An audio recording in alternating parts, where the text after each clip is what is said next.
No, todavía no entraron los participantes, parece. Si los pueden hacer ingresar.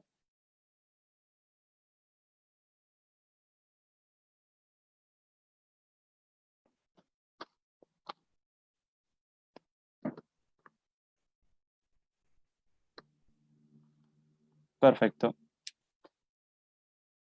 Hola, buenas tardes a todos. Mi nombre es Juan Cruz Barría, miembro del grupo de jóvenes geotécnicos latinoamericanos desde la parte de Argentina, y es un placer estar aquí con ustedes. Voy a ser el moderador del evento durante este día. Agradecemos a la Universidad de San Francisco Javier de Chuquisaca por facilitarnos su plataforma de Zoom. En nombre del grupo de jóvenes geotécnicos de Latinoamérica, le damos la bienvenida al primer seminario del desafío de diseño geotécnico latinoamericano. Gracias a todos por participar y esperemos que disfruten del evento. El Desafío Geotécnico Latinoamericano 2020 es una invitación a toda la comunidad geotécnica de Latinoamérica a resolver algunos problemas recurrentes en la práctica profesional de acuerdo a los métodos de cálculo y diseño de su país. Es un evento impulsado por la Sociedad Internacional de Mecánica de Suelos e Ingeniería Geotécnica y organizada por el Grupo de Jóvenes Geotécnicos de las Sociedades Latinoamericanas. Tendremos 4 encuentros, siendo fundaciones superficiales el de hoy, fundaciones profundas el 24 de noviembre, taludes y estructuras de contención en diciembre y la presentación de resultados en enero. La encuesta consiste en resolver 10 problemas, dentro de los cuales se encuentran cálculos de las estructuras mencionadas. Las respuestas son anónimas, aunque pueden completar sus datos si así lo desean. Animamos a los participantes a responder la mayor cantidad de ejercicios posible. Con el envío de 2 ejercicios resueltos, se le enviará un certificado de participación del desafío y adicionalmente la información relevada durante el desafío será compartida con todos los participantes y las sociedades interesadas.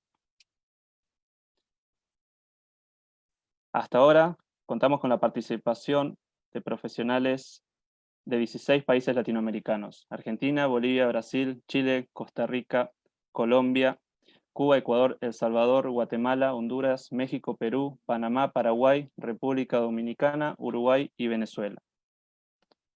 Tenemos la participación de profesionales en el ámbito de la ingeniería civil, geología, estudiantes y académicos, dentro de los cuales la mayoría son consultores de diseño.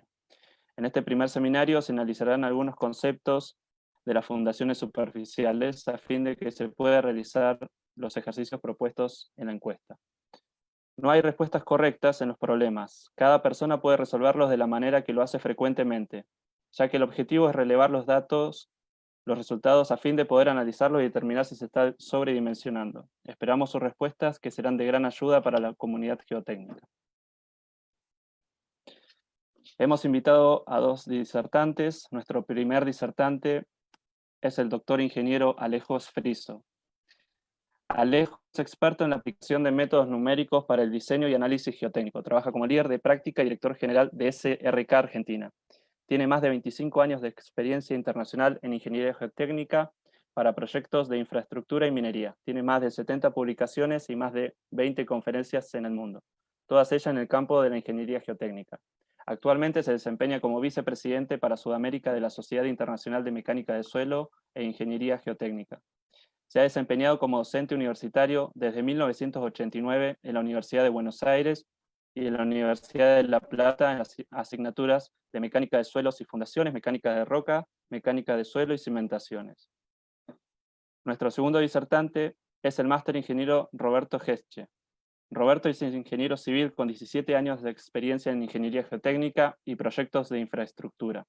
Trabajó en Arup en el Reino Unido y en BGC Engineering en Chile. Actualmente se desempeña como consultor geotécnico en la empresa TUE, fundada por él y otros colegas. Se dedica a proyectos de instrumentación y monitoreo geotécnico y estructural. Como consultor ha trabajado para empresas tales como Gesche Ingenieros, GeoConsult, Geotest, Prisma Consultores, HG Ingeniería y BGC Ingeniería. Desde el año 2015 se desempeña como profesor adjunto del Departamento de Ingeniería Civil de la Universidad de Chile, donde dicta cursos del área de mecánicas de suelos y coordinador del diplomado en mecánica de suelos aplicada. La modalidad será la siguiente. Ambos disertantes tendrán los micrófonos abiertos para interactuar y agregar comentarios sobre la presentación del otro disertante. Los participantes pueden escribir sus preguntas en el chat, las cuales serán leídas durante al finalizar la presentación. Si queda alguna pregunta sin responder, se las haremos llegar vía email a nuestro disertante. Te damos la bienvenida, Alejo, y también Roberto. Ya podés compartir tu pantalla, por favor. Gracias.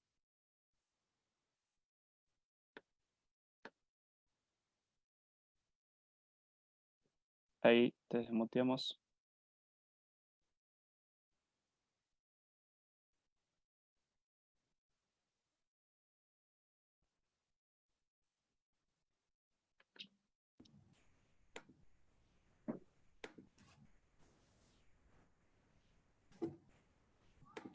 ¿Me oyen? Se escucha bien y se ve bien. Buenas tardes a todos, se ve la pantalla, entonces estamos muy bien, estamos listos para trabajar. Bueno, buenas tardes a todos y gracias por participar en este concepto de overdesigning que largó la Sociedad Internacional. Es una gran idea y es una oportunidad para que miramos juntos en qué condiciones estamos diseñando los diferentes países y los diferentes grupos de profesionales. Yo elegí hablar un poquitito de la razón por la cual este problema del eventual sobredimensionamiento es importante y en dónde está la raíz que creemos que tiene este sobredimensionamiento, y de manera que cuando la gente entregue alguno de los ejercicios resueltos, bueno, tengan esto en mente para que provean la información que nos permita calibrar bien dónde podemos hacer mejoras en nuestros procedimientos de diseño para atender a los eventuales, si existe, sobredimensionamientos. El índice de la presentación es este. Son 20 y pico filminas para 30 y pico minutos, así que tenemos que estar bien, pero vamos a hacer un esfuerzo, y puede salir bien o no, en los cambios de filmina.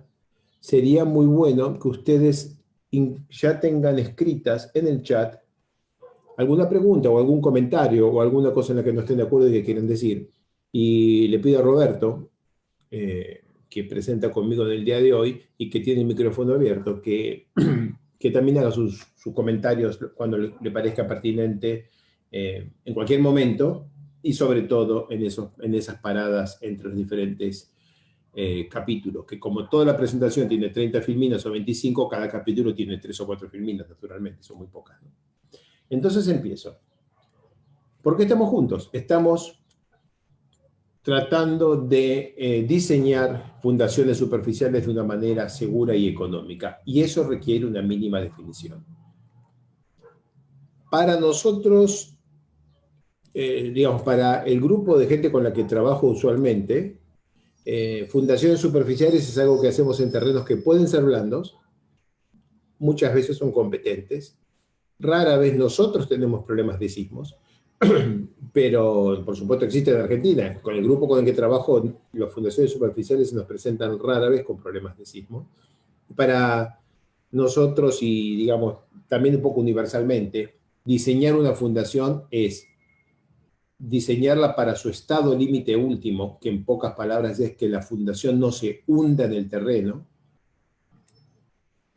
Diseñar para estados límite de servicio, que quiere decir que la fundación no se asiente en el terreno tanto como para que lo que hay arriba se haga de servicio. La Torre de Pisa es un buen ejemplo. La Torre de Pisa no se cayó, pero su fundación se asentó suficiente como para que la torre tuviera que ser cerrada al público, necesitara refuerzos, un montón de mantenimiento. O sea, esa fundación falló. Claramente falló, a pesar de que no se hundió catastróficamente en el terreno. Si voy para atrás, este silo de Trascosna sí se cayó. Eso no se pudo reparar, eso hubo que demolerlo. Pero esta es una fundación que también falló, pero no falló de una manera catastrófica, aunque el asentamiento sacó a la superestructura de servicio. También voy para atrás otra vez para preguntar, ¿qué tan bien sabemos calcular la carga última de una fundación? O para adelante, ¿y qué tan bien sabemos calcular los asentamientos? Son las preguntas que tengo aquí. Pero además, queremos que Si va a fallar ante un evento extremo, esa falla no sea catastrófica. O sea, una fundación, en un caso de un terremoto, puede asentarse y sacar la estructura de servicio, que quiere decir que el puente se fisure todo y deba ser demolido, no hay problema, pero ojalá no se caigan todos los tableros con los autos encima de esta manera. Esto es una manera no elegante de fallar, por decirlo de alguna manera, de una fundación. Está faltando esta pila acá, no está, esta está, pero esta se fue directamente y eso no es bueno. O el caso de la ecuación de Niigata es otro ejemplo en el cual esa fundación no falló de una manera elegante en un caso, en un evento extremo como un terremoto. Y ahí la pregunta es, ¿qué también como comunidad diseñamos con resiliencia? Y esto es lo que siempre estudiamos, ¿no? Que no se hunda, que no se asiente y que sea relativamente resiliente, que en términos de materiales sería dúctil o confiable. Son palabras más, digamos, menos precisas, pero que hablan de lo mismo. La que falta es esta color verde, que la fundación sea económica, porque siempre podemos hacer una fundación que no falle de ninguna manera, pero tiene que ser una fundación económica. Esta foto es una foto muy linda de una fundación que probablemente era económica, pero es una fundación grande. La saqué yo la foto en una obra en México. Esto sería la altura de un humano, y esas son las jaulas de armadura de lo que en algún momento va a ser la fundación de una enorme máquina rotativa de una central de generación de energía, una máquina gigantesca. Ahora, miren el tamaño de esa fundación, que mide mucho más que el departamento en el que yo vivo, y bueno, ahí un sobrediseño ligero significa un montón de dinero. Y hay muchos casos como estos en nuestra profesión, tanto porque la fundación es monstruosamente grande o porque son de tamaño normal, pero las hay de a miles. Y vamos a hacer un barrio de vivienda y las fundaciones nos salen 25% más grandes en tamaño o en peso de hormigón que lo que podría ser. Bueno, ahí estamos sobrediseñando. Bueno, primera parada. ¿Estamos de acuerdo en que esos son los objetivos de la fundación, de los diseños de fundaciones superficiales? O sea, que no se hunda, que no se asiente demasiado y que sea económica. Porque si estamos de acuerdo en eso, la definición de overdesigning se va aclarando, porque si no, ¿qué quiere decir diseñando en exceso o siendo muy conservador si no definimos cuáles son los bordes, ¿no? ¿Qué es lo que queremos? Al respecto, hay una cuestión que es importantísima, que es aceptar cuál es nuestra probabilidad de falla aceptada, cuál es el riesgo tolerado. ¿Tiene que ser más probable que se hunda una zapata o que se caiga un avión? Tenemos que tener un orden de magnitud de eso. No sé, Roberto, si querés hacer algún comentario.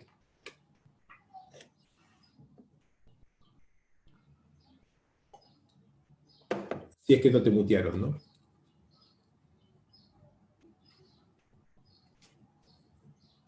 Juan Cruz, ¿lo muteaste a tu Roberto?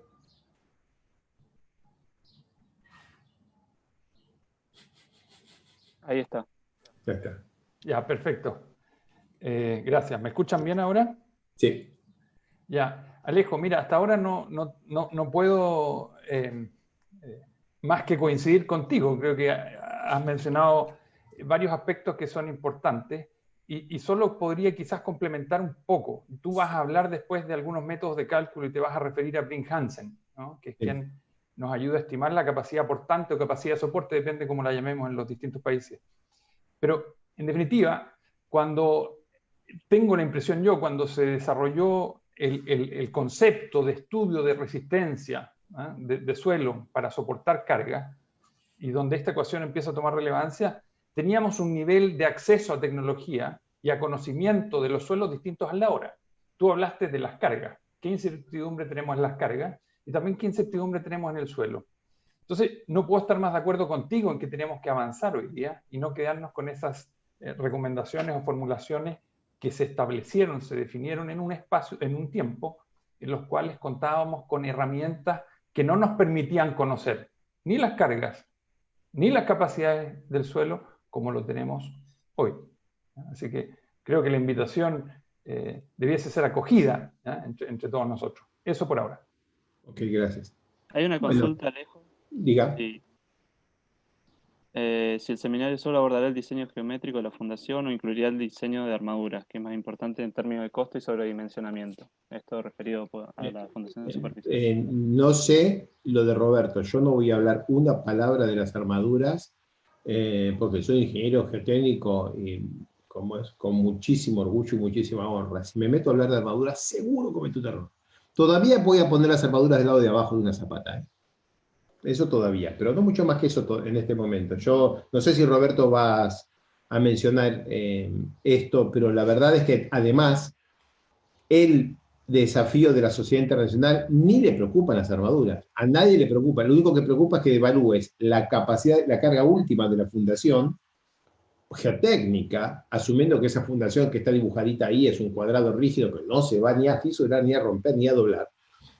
Y la verdad es que ni siquiera tenés en el formulario de respuesta la oportunidad de poner los momentos flexores de la base o de la fundación en el formulario de respuesta. Creo que efectivamente es muy importante del costo. Y la decisión del material, si vas a usar H80 o H15, 17 o 20, eso es también muy importante, pero está totalmente fuera del alcance de esta presentación, muy probablemente de la de Roberto, y del desafío geotécnico de la Sociedad Mecánica de Suelos en general. Coincido con lo que dice Alejo. Yo tampoco voy a ver el refuerzo estructural, exclusivamente el dimensionamiento geométrico de las fundaciones para cumplir con los conceptos que aquí estamos viendo, de formación y capacidad de soporte del suelo. Okay. Bueno, sigo. Voy a demoler el concepto de factor de seguridad. Lo hago a propósito. Esto es un poquito una provocación para estimular la discusión y el debate. El factor de seguridad es un concepto que todos conocemos, así que construirlo no lo necesito, pero demolerlo es buena idea.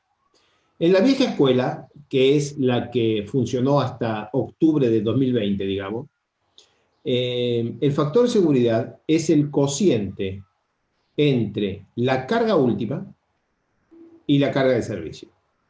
Y esta carga última la calculamos con algún método, que puede ser empírico, por ejemplo, 30 veces el número de golpes, o puede ser una fórmula, como la forma de capacidad de carga de Terzaghi o Brinch-Hansen, o puede ser un método numérico, como el método de elementos finitos o diferencias finitas. Con algún método sacamos un número, y para la carga, seguramente nos va a decir el ingeniero estructuralista, y nos da un número, y el cociente entre esos dos números es el factor de seguridad. Si esto lo conociéramos perfectamente y esto lo conociéramos perfectamente, este tendría que ser mayor o igual que 1 y ya. Pero no hacemos eso. Usamos un factor de seguridad grande, por ejemplo 3, para cubrirnos porque sabemos, aunque no lo pongamos explícitamente, que cuando decimos que esta carga última vale 100, en realidad puede valer 150 o 50. Quizás es mucho lo que estoy diciendo, pero bueno, más o menos. Y que cuando esta carga nos dicen que vale 30, y capaz que es 40, y capaz que es 20. Y si tenemos la suerte de que sea 100, como pensábamos, y 30, el factor de seguridad es 3.33, pero si es 50 y 40, entonces el factor de seguridad, digámosle real, es 1,2, y estamos muy complicados. Así que, típicamente, esta fórmula está acompañado por un número que para fundaciones superficiales es más o menos así. ¿Por qué? Porque nos cubrimos de la incertidumbre de los dos términos de la fórmula. Y la pregunta es, este es un tanque de 1000 metros cúbicos y este es un tanque de 1000 metros cúbicos. Son dos tanques de agua. La probabilidad de que el tanque esté lleno de agua es 1. Va a estar lleno de agua casi todo el tiempo. Así que la carga viva no tiene mucha incertidumbre. La carga de peso propio no tiene mucha incertidumbre. Por supuesto, la capacidad de carga del terreno de fundación en ambos casos sí tiene incertidumbre, pero además acá está el viento, ¿verdad? Está el viento. Me pregunto, si este tiene un factor de seguridad de 3, ¿es razonable que este también tenga 3? ¿Representa dos estructuras que tienen la misma seguridad? Para hacer esto un poquito más formalmente, uno tiene que poder calcular la probabilidad de falla. Definimos rápidamente, la probabilidad de falla es la probabilidad de que la capacidad sea menor que la demanda. Capacidad en el ejercicio de las fundaciones superficiales es carga última, y demanda en el ejercicio de las fundaciones superficiales es simplemente la carga aplicada. Entonces, si la carga última fuera menor que la carga aplicada, ha fallado. Y eso, si yo hago el cociente carga última sobre carga aplicada, o lo que es lo mismo, factor de seguridad, como pensamos nosotros, el área que está azul, siendo que todo el área de la campana es 1, el área que está azul indica la probabilidad de falla. Y el cociente entre capacidad y demanda es lo que llamamos factor de seguridad. Y ahora quiero que vean esta filmina con este agregado. El factor de seguridad no es un número. El factor de seguridad es una campana. El factor de seguridad puede ser cualquier cosa dentro de este rango y puede ser menor que 1 con una cierta probabilidad que esperemos que sea suficientemente reducida. De manera que si nosotros podemos aceptar que cuando decimos que el factor de seguridad de 3 es, mira, calculé el valor de la carga última, calculé el valor de la carga aplicada, el cociente me da 3, y qué sé yo, estará entre 2 y 4. El qué sé yo es bien de geotécnicos, está muy bien, pero sería bueno, con los recursos que tenemos ahora, ponerle números.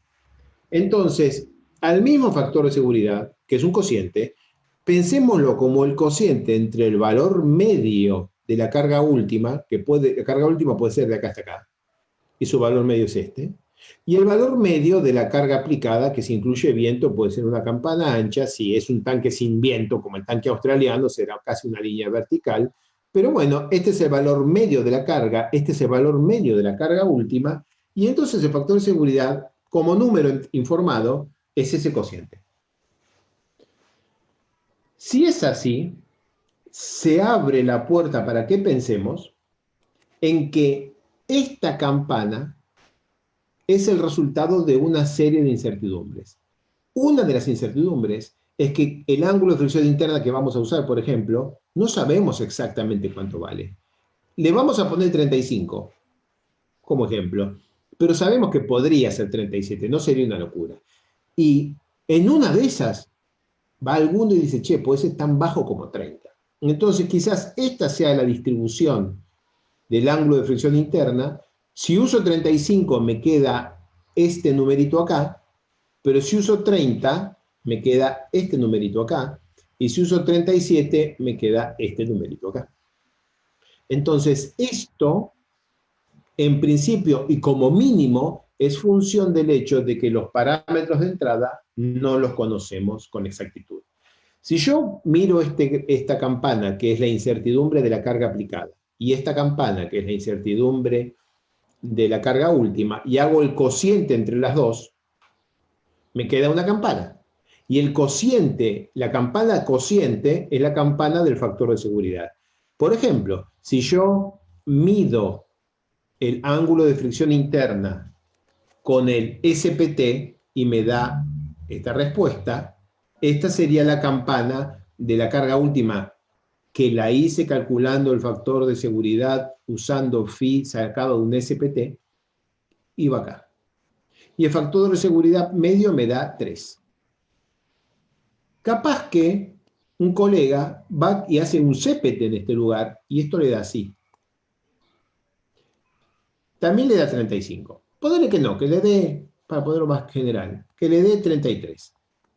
Y va de 33, pero se abre menos. El error posible de phi con CPT es de 36 a 31, y el promedio será, el valor más probable será 33. Cuando la persona calcula con 33, le va a dar otra campana. Esta la calculó con CPT. Y si hace el cociente de la nueva campana dividido por la carga, le da esta otra campana.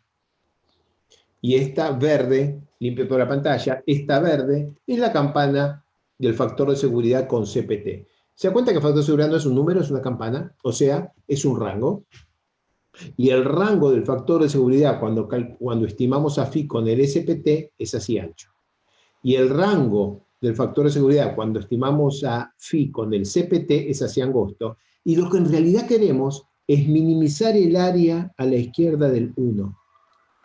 Es mejor, si los datos que estoy poniendo acá fueran realistas, si son todos inventados por mí, es mejor que el factor de seguridad sea 2 medido con CPT a que el factor de seguridad sea 3 medido con SPT, simplemente porque el área debajo de la curva a la izquierda del 1, que significa la falla, es menor. Es más chica el área pintada de verde que el área pintada de azul. Un factor de seguridad más grande, azul más grande que verde, no significa probabilidad de falla más chica. La probabilidad de falla azul es más grande que la verde. Entonces, lo que queremos es reducir las incertidumbres, adelgazar las campanas todo lo posible, y ahí es donde entra bien el comentario que hizo Roberto respecto a que hay más tecnología como para jubilarlo a este hermanito. De hecho, la tecnología está empezando a ser suficiente buena como para jubilarlo a este otro. Para ti, Roberto.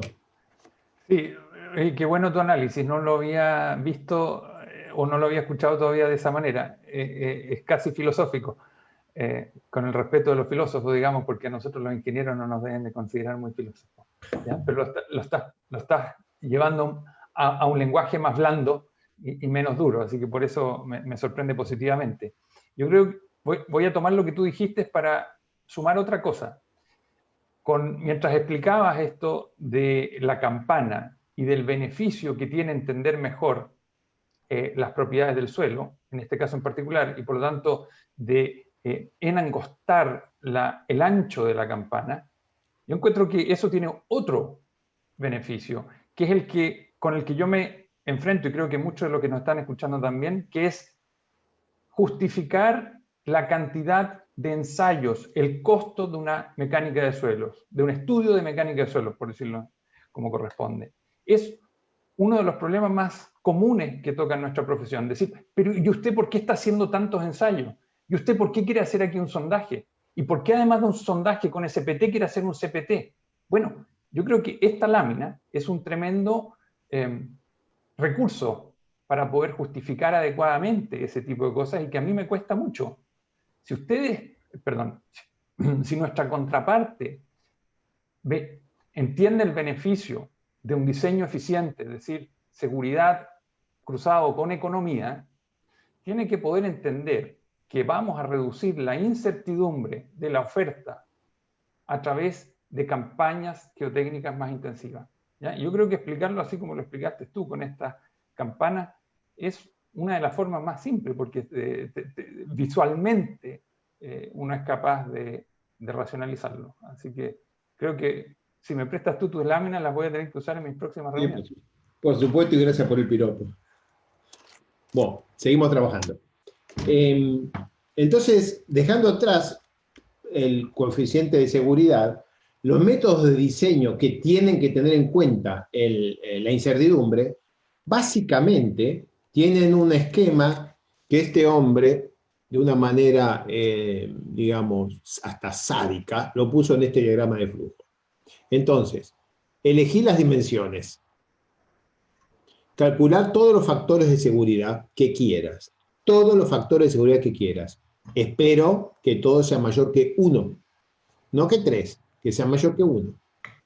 Y una vez que ya sabes que son mayores que 1, definí todos los estados límites y calcular la probabilidad de falla de todos los estados límites y calcular que todas las probabilidades de fallas terminen en una probabilidad de falla menor que el objetivo. Beta igual 3 es más o menos lo mismo que una probabilidad de falla de 1 en 1000, más o menos. Así que cuando dice acá 3, está diciendo que espere, que te asegure que todos los factores de seguridad sean mayor que 1, que quiere decir que el valor medio de la capacidad sea mayor que el valor medio de la demanda, por favor. Y además, no alcanza con eso. Asegúrate que la incertidumbre, el ancho de la campana de cada cosa, armadura, dimensiones de la base, capacidad de carga, de todas las cosas, el ancho de las campanas no sea tal como para que la probabilidad de que te vaya mal sea intolerable. Pero esta manera de diseñar es extraordinariamente complicada, de manera que hay métodos, esto sería un método puramente probabilístico, en el que se hace un análisis de probabilidad de falla de cada componente. Entonces existen los métodos semiprobabilísticos que simplifican la vida mucho. Y hay tres. Uno, el del factor de seguridad, que básicamente pone un número acá suficientemente grande como para asegurar que la probabilidad de falla asociada en condiciones normales de diseño sea reducida. Precio de eso, overdesigning. Es bastante probable, es altísimamente probable, que si elegimos un factor de seguridad 3 para que no se nos caiga un tanque elevado, va a ser, la probabilidad de falla de un tanque australiano va a ser 10 a la menos 6 o 10 a la menos 7, más difícil que se caiga un avión comercial. O sea, estamos pagando demasiado cara la fundación de una estructura como un tanque australiano solo por usar un método como el del factor de seguridad. Vamos a guardarlo ahí. El otro método, el segundo método, es el método que usa el Eurocódigo 7, que tiene tres métodos, tres design approach. Voy a hablar solamente del DA3. El Eurocódigo 7 dice, básicamente, usted tiene una carga y usted tiene una capacidad que depende, entre otros parámetros, de C y Φ. Como usted tiene unos parámetros C y Φ que tienen incertidumbre, reduzca estos parámetros por unos factores, por ejemplo, 1.25, y con él calcule una capacidad de carga reducida. Así que si vamos a usar la fórmula de Terzaghi de capacidad de carga, Q por NQ más un medio de B por gamma por N gamma, para el caso de sin cohesión, este término que es función de phi y este término que es función de phi, en vez de calcularlo con el ángulo phi que hemos adoptado para el diseño, tomamos un ángulo cuya tangente fue reducido un 25%, hay un reglamento. Entonces, se reduce la capacidad de carga toqueteando los parámetros de entrada. Y esta capacidad reducida todavía tiene que ser mayor que la carga aplicada. Entonces, eso está escrito acá y dice, la capacidad de carga reducida, miren el asterisco, que es la capacidad de carga de la resistencia por un factor de reducción, tiene que ser mayor que la suma de las cargas aplicadas, cada una mayorada con un cierto coeficiente en el que no voy a entrar. Y el tercer método, el método LRFD, en vez de poner un factor de reducción, en inglés reduction factor, en vez de poner un factor de reducción que reduce la cohesión y el ángulo de fricción interna, deja la cohesión y el ángulo de fricción interna tranquilos y el factor de reducción se lo pone el resultado. Acá. Dan respuestas muy distintas, ¿eh? Imaginen ustedes la fórmula de capacidad de carga, vamos a ponerlo para el caso capacidad de carga última, igual solamente pongo un medio de B por gamma por N gamma. Y imaginemos que sea 30 grados y que N gamma sea 20, que la base mida 1 y que esto mida 20. Entonces tengo un medio por 1 por 20 por 20, es 400 sobre 2, me da 200. ¿Qué? Kilonewton por metro cuadrado. Esa es la carga última que me da si no hago ninguna reducción. Con phi 30 grados. Pero ¿qué me dice el Eurocódigo? Agarrar 30 grados, calcularle la tangente de 30 grados, 0,577, dividida por 1,25, 0,40 no sé cuánto, calcular arco tangente, te va a dar 21 grados, una cosa por el estilo, y entra con este número a la fórmula de N gamma. Cuando lo haces, ahora tengo un medio por 1 por 20 kilonewton por metro cúbico por el N gamma de 21 grados, que yo era capaz que vale, no sé, 10. Entonces ahora tengo 20 por 10, 200 sobre 2, 100. Entonces la capacidad reducida es 100 kilonewton por metro cúbico, mientras que la capacidad o carga última no reducida es 200 kilonewton por metro cúbico. Entonces, ¿qué dice Eurocódigo 7? 100 tiene que ser mayor que las cargas mayoradas. ¿Y qué dice el LRFD?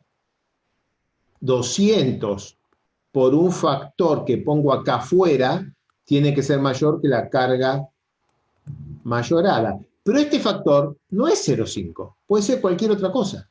Y definitivamente no es 1,25. Así que el meter un factor de reducción al número de adentro o meter el factor de reducción afuera da diseños diferentes. A veces uno es más caro, a veces el otro es más caro. Nosotros preferimos este. Y les explico por qué preferimos esto. Cuando estamos calculando la carga última, decimos que es igual a 1/2 de B por gamma por N gamma. ¿Esto es verdad? Si nosotros ponemos el factor de reducción solamente en el ángulo de fricción interna, estamos dando por válido y exacto esto. En cambio, cuando ponemos el factor de reducción acá,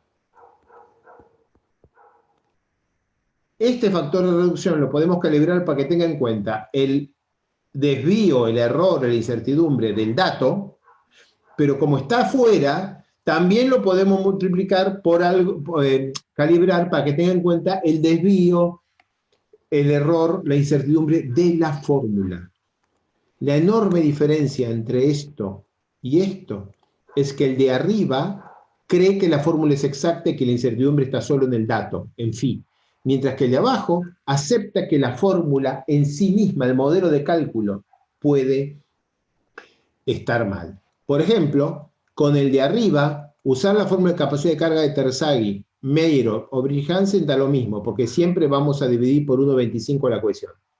En cambio, en el de abajo, el factor RF puede ser distinto para la fórmula de Terzaghi, Meirov o Brilhansen. Puedo usar diferentes factores de reducción si las fórmulas son de mayor o menor calidad, que es muy diferente que tener que usar el mismo factor de reducción a pesar de estar usando fórmulas distintas. Muy breve explicación de por qué vamos a hablar del RFD ahora. No sé hasta qué punto, entiendo que trabajaste en el Reino Unido, así que usaste DA1. Roberto, no sé cómo fue tu experiencia allá. Sí, en ese tiempo, ya en el año, entre el 2005 y el 2010, trabajé allá, estaba incorporándose, estábamos familiarizándonos con el Eurocódigo 7. Y quería acotar algo más, que el Eurocódigo 7 le da cierta libertad a los países europeos, donde cada Eurocódigo trae un anexo, y cada país puede decir, mi anexo indica tal cosa. Y el Eurocódigo 7 tiene 3 variantes. Tú ahí dijiste que te ibas a dedicar a una, pero los países pueden decir, yo me voy a quedar con la variante 1, yo voy a optar por la variante 2, y por el caso, por ejemplo, de Irlanda, dijo, yo dejo que mis ingenieros decidan cuál. Entonces, creo que el Eurocódigo ofrece unificación de los países, pero a su vez ciertas libertades y que van al concepto de qué es lo que reduzco, porque una de las 3 opciones, por lo menos lo que yo recuerdo, es que los factores de reducción de resistencia eran 1, por lo tanto no los tocaba. Entonces era una de las alternativas. Entonces te permitía a ti como diseñador quedarte con el método antiguo disfrazado del nuevo. Bueno, en ese momento yo era bien junior y no tenía mucha experiencia y seguía instrucciones y me acomodaba mucho me acomodaban mucho las normas porque me sentía seguro. Hoy día las cuestiono un poco más. Pero en ese tiempo, como tú me preguntas, ¿las usaste? Sí, las usé de copión, digamos, porque Claro. me alegraba que estuviera bien claro qué es lo que tenía que hacer, pero las cuestioné poco en su momento. Eso. Okay. Es una buena experiencia porque eso aplica a mucha de la gente que va a resolver estos ejercicios y que va a enviar resultados. Y ojalá sea así. Lo que estamos queriendo ver es cómo está trabajando la industria. No queremos que cada uno haga el máximo esfuerzo que jamás haría en una obra real y que envíe un resultado que es el que nunca enviaría. Si alguien hace una respuesta de 30 páginas, no te creo que para una base en una arcilla haces 30 páginas de respuesta. Hacé la cuenta como la harías todos los días, porque lo que queremos ver es cómo hace la gente todos los días, no cómo es lo mejor que puede hacer en su vida. Muy difícil, pero ojalá funcione. Gracias, Roberto. Voy al último punto. Es el hecho que estamos tratando de escribir la norma de fundaciones en Argentina, así que acá hay un typo. El concepto Are We Overdesigning de ISSMGE y CIRSO 402 en realidad hablan de muchas cosas en común. ¿Estamos sobredimensionando? O en otras palabras, ¿estamos diseñando fundaciones excesivamente seguras? ¿Somos consistentes en nuestros análisis de riesgo? ¿Siempre queremos probabilidad de falla 1 en 1000? ¿O en realidad no sabemos qué probabilidad de falla tienen las cosas que diseñamos? ¿Y no tendremos demasiadas libertades como para que cada uno elija el ángulo de fricción interna como quiera, en función del ensayo que quiera, y nunca pague el precio por tomar un ensayo de menor calidad versus uno de mayor calidad? Lo que dijo Roberto es completamente relevante. Una persona hace un único SPT en una hectárea. ¿Puede dimensionar un barrio de viviendas ahí? Como estamos casi sí. Digamos, hay una norma argentina, CIRSO 401, que eso lo limita, pero en definitiva todavía es muy laxo los procedimientos de diseño y la evaluación de los análisis de riesgo. Entonces lo que queremos hacer es un CIRSO 402 semiprobabilístico basado en el RFD, pero que tenga un primer capítulo de 3 renglones.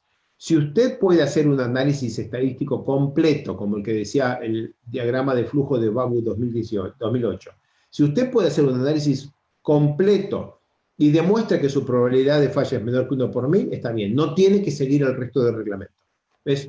Este es el camino empedrado. ¿Quiere hacerlo así? Usted va a fundar una central nuclear, o una plataforma offshore, o un túnel de 1000 metros de longitud, no tiene que seguir el reglamento CIRSO 402, excepto este primer capítulo. Usted tiene que demostrar que la probabilidad de falla de su fundación es menos que 1 por 1000.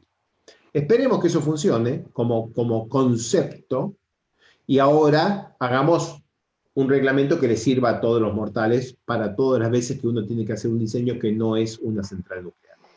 Entonces, ataquemos la primera incertidumbre, la incertidumbre de los parámetros del terreno, que es la incertidumbre que mejor ataca Eurocódigo D7DA3. Entonces, recordemos que tenemos un terreno, y que en el terreno hacemos una medición con un ensayo in situ, que por ejemplo podría ser un SPT.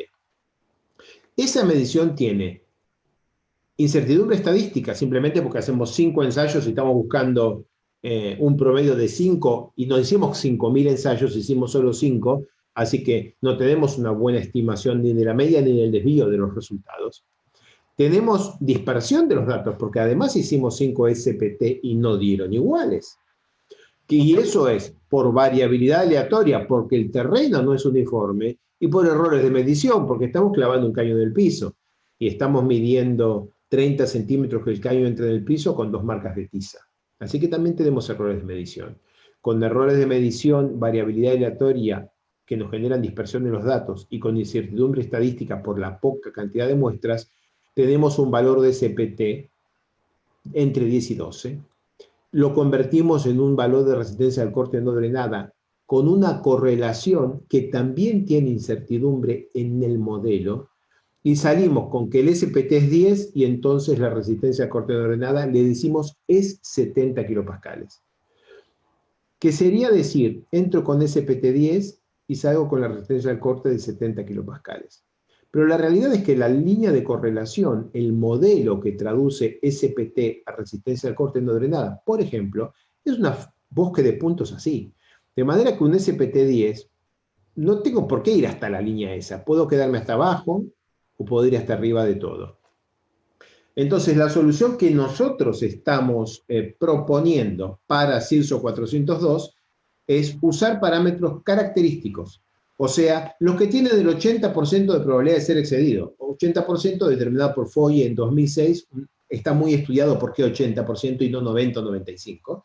80%, que es el mismo concepto que la resistencia característica del hormigón. La gente dice, voy a hormigonar con hormigón H30, que quiere decir que tiene 90 o 95% de probabilidad de tener una resistencia igual o mayor que 30 megapascales. Y nosotros tenemos que decir que Φ80 es igual a 32 grados, que quiere decir que el ángulo de fricción interna tiene 80% de probabilidad de ser 32 grados o más. Yendo al caso de SPT y SU, aquí tengo escritos los coeficientes de variación de cada uno de los ensayos contra la resistencia al corte no drenada. Y imaginando que tengo 100 kilopascales de valor medio medido con SPT y con CPT y con triaxial, los tres miden 100, 100 y 100, el SPT tiene un coeficiente de variación de 50%. Quiere decir que el valor medio medí 100, pero el valor característico, si el 100 lo medí con SPT, tengo que usar 60 en el diseño de fundación. Pero si usé SPT, como tiene menos dispersión, puedo usar 70. Y si usé ensayos triaxiales, que aún tienen menos dispersión, puedo usar 80. Medí 100. ¿Cuánto voy a usar? Depende de cómo lo medí. Medí 100 con SPT, con CPT o con triaxiales. Siempre medí el mismo valor promedio. Pero ¿cuál es el ancho de la campana? Este es el tipo de información que van llevándonos y educándonos como comunidad hacia un mejor diseño en general y más confiable. Acá tengo un gráfico de la correlación entre el SPT y la resistencia al corte no drenada producida por los japoneses y publicada en EPRI 1990, que muestra que esta escala es logarítmica y esta también es logarítmica, y cuando uno entra con un SPT de 10, sale con una resistencia al corte drenada de 1,5 presión atmosférica, pero noten las bandas azul y coloradas agregadas por mí, que muestra que la resistencia puede ser esta, o el doble, 3, el doble de 1,5, o la mitad. O sea, cuando la correlación sale con esta fórmula, puede ser el doble o la mitad. Por eso Ashton, en 2017, dice, las correlaciones entre SPT y resistencia al corte no drenada deberían ser evitadas. Voy para atrás para decir, esta fue la primera incertidumbre, los parámetros del terreno. ¿Cómo lo ataco? Poniendo parámetros característicos al terreno. Y ahora nos viene la segunda incertidumbre. ¿Cuál es el modelo de cálculo? Y acá tenemos un problema, porque tenemos que usar diferentes modelos de cálculo. No vamos a usar el mismo modelo para arcillas blandas que para roca. Y para cargas como la sísmica, lo mismo que para un problema de consolidación. Claramente no. Pero sacando un primer problema, el de la capacidad de carga de una carga vertical en carga última, estuvimos analizando las diferentes fórmulas de capacidad de carga disponibles con teoremas de valor límite, teoremas de estado límite superior e inferior, y hemos visto que la fórmula de Brinch-Hansen, después de haberlo estudiado todas, ¿no? La fórmula de Brinch-Hansen es ligeramente conservadora o correcta en todo el rango de phi de interés. Entonces, si esto es lo mínimo que debería dar el resultado y esto es lo máximo, cuando está colorado es que estoy arriba del máximo. Esa es la fórmula de Bézic, mala cosa. Cuando estoy verde estoy siempre bien, y esto es la fórmula de Salgado, pero esta fórmula no la conoce nadie, solo muy poca gente. Podríamos imponerla, es muy difícil. Miren la de Brinch-Hansen, que hasta 30 grados son completamente coincidentes, y en 40 grados la diferencia es trivial, y se empiezan a separar un poco arriba de 50 grados, y yo me pregunto, ¿quiénes de ustedes han usado phi mayor que 50 grados alguna vez en su vida para diseñar una fundación superficial? Da la impresión de que la fórmula de Brinch-Hansen, más conocida y un poco más conservadora que la más precisa, es una elección razonable. Es la que todos estudiamos, por lo menos en la Argentina, en toda la vida. Así que da la impresión de que esta es nuestra opción. Si hacemos esto... Alejo. ¿Diga? Estamos en tiempo límite. Ok. ¿Ya me das 2 minutos más? Sí. Dale. Con esa opción, entonces, usamos el criterio que es calcular un valor característico, resistencia característica, que es la simple fórmula de Brinch-Hansen, pero poniendo los parámetros phi que tienen 80% de probabilidad de ser excedidos, dimensiones nominales, y después calcular una resistencia de diseño, que es la resistencia característica reducida. Y este valor de reducción único para cada valor de beta objetivo. Hoy, Las normas, hay normas que dan valores de reducción RF, pero son función del ángulo de fricción interna. Queremos trabajar mejor para que no sea función del ángulo de fricción interna. Para eso tenemos que trabajar sobre la fórmula, elegir bien la fórmula, Briggs-Hansen de la mejor elección, y sobre cómo medimos el ángulo de fricción interna, en vez de decir una tabla si el ángulo de fricción interna lo medí con SPT y otra si lo medí en laboratorio, usar el valor característico X80, por ejemplo, Phi 80, para tener un único valor de factor de reducción para cada probabilidad de fallo objetivo: viviendas, hospitales y puentes. Termino la presentación acá. Roberto, escucho tus comentarios y disculpa por la demora, no sé cómo fue, pero nos pasamos de tiempo. Sí, gracias, Alejo. Mira, no, muy breve. Yo creo estar de acuerdo con esto de que tenemos que cambiar la forma de diseñar nuestras fundaciones. Hay que tratar de ser más, garantizar seguridad, pero quizás la palabra no es garantizar, pero ofrecer una seguridad alta, pero también ocuparnos un poco más de la economía de lo que estamos haciendo. Y esto que presentas tú, me parece que es una vía que tiene mucho sentido. Y como decíamos antes de comenzar con esta sesión, ojalá pudiéramos trabajar en conjunto, digamos. Yo creo que hay experiencias aprendidas en los distintos países sudamericanos. Tenemos muchas cosas en común, también hay cosas que nos diferencian, pero yo tuve la oportunidad de vivir cómo los europeos, teniendo incluso idiomas distintos, fueron capaces de juntarse en esto, en varios aspectos, no solo la normativa geotécnica. El Eurocódigo abarca la ingeniería civil en sus distintas áreas. Entonces, yo creo que es el momento. Ha pasado mucho tiempo en el que seguimos usando formulaciones que se definieron cuando teníamos menos recursos, que es lo que dije antes. Ok, eso. Bueno, termino aquí y quedo... devuelvo la pantalla a gente para... Te agradezco, Roberto. Le devuelvo la pantalla a gente para que siga con el resto de las presentaciones. Las preguntas entiendo que después las van a pasar en algún momento. Muchas gracias por la presentación, Alejo. Tenemos tiempo para 2 preguntas concernientes a tu presentación. La primera, de Nicolás Volcato, dice: me gustaría que pudieran dar una opinión o criterio sobre el tamaño de las muestras, en el sentido de números de resultados que deberíamos contar como mínimo para llevar adelante un análisis probabilístico completo. Bien, está bastante publicado. Y nosotros, como comentario al CIRSO 401, que es la norma de estudio de suelos, queremos escribir eso. O sea, cuando vos estás estimando el ángulo de fricción interna con SPT, necesitas una cierta cantidad de datos, o por lo menos experiencia previa. Efectivamente es así, pero la verdad que hay un montón de técnicas en las que los civiles no estamos muy acostumbrados, que integran diferentes fuentes de información y que hace que la cantidad de muestras no sean cientas.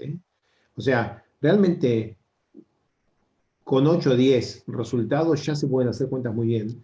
Y cuando uno le pone un poquito de física y un poquito de estadística atrás, yo en ese sentido estoy estudiando, pero la realidad es que la cantidad de muestras sí no alcanza con un triaxial, no alcanza con 2 triaxiales, pero el número de valores, de resultados que permiten hacer algunos análisis como estadísticos razonables, no es tan grande como creemos, y 6 o 8 resultados ya permiten hacer un montón de cuentas muy bien. Gracias, Alejo. Y una última pregunta. Desde el trabajo cotidiano que hacemos, de la parte de Gustavo, ¿es muy habitual que el comitente solicite la realización de un estudio de suelo brindando datos mínimos como ubicación del predio y aproximadamente la construcción que se pretende implantar?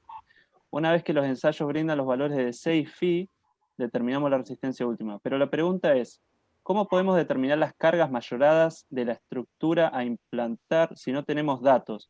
Y lo que pretende el profesional que calcula la estructura necesita un valor admisible y una orientación sobre qué tipo de fundación aplicar. Es una gran pregunta. No le contestan.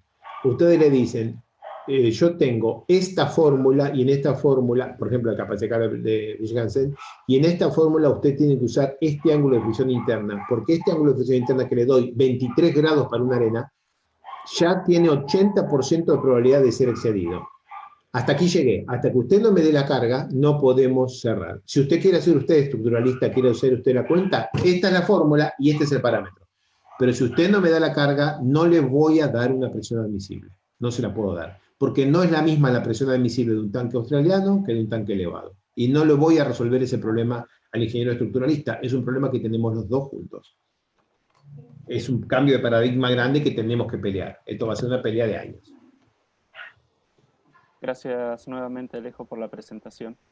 Devuelvo el control de la pantalla. ¿De acuerdo? Sí. Roberto, ¿puede compartir su pantalla? Sí, por favor. Sí, perfecto. Gracias. Lo hago inmediatamente.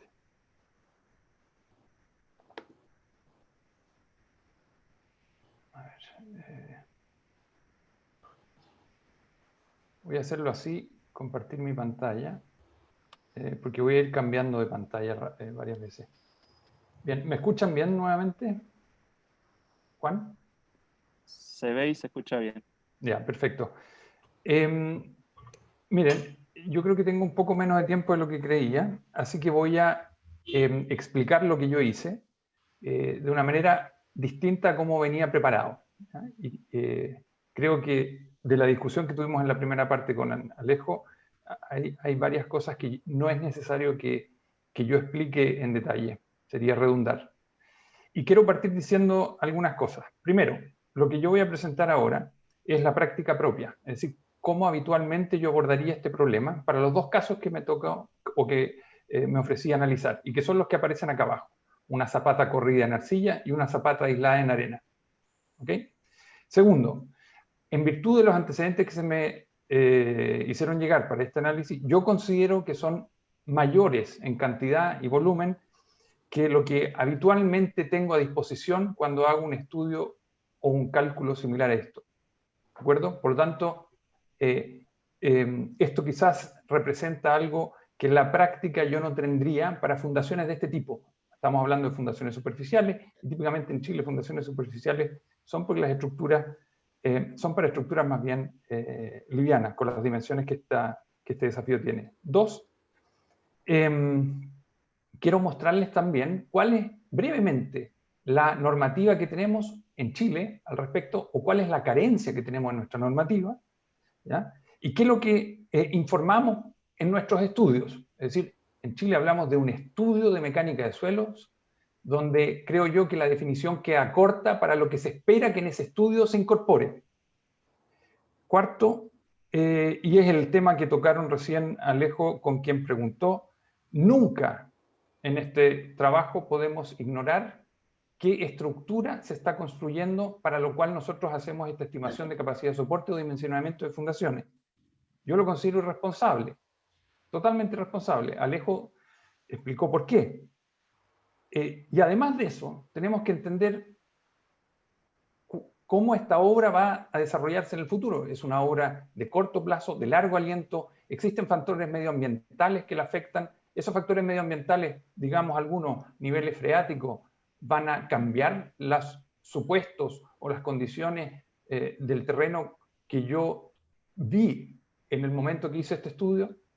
Por lo tanto, es un error, y un error profesional, no vincularse con la estructura a la cual yo tengo que dimensionarle sus fundaciones. ¿Ya? Y para eso, Alejo también explicó, la pelea es grande, porque muchas veces quieren que nosotros entreguemos un dato, y esa fue la última pregunta que se hizo. Personalmente considero que esa es una irresponsabilidad, porque ese dato no necesariamente tiene en consideración aquellos supuestos que nosotros hicimos. Pero bien, eso es un pequeño barrido de lo que pretendo hacer. El primer problema, entonces, o el primer desafío, es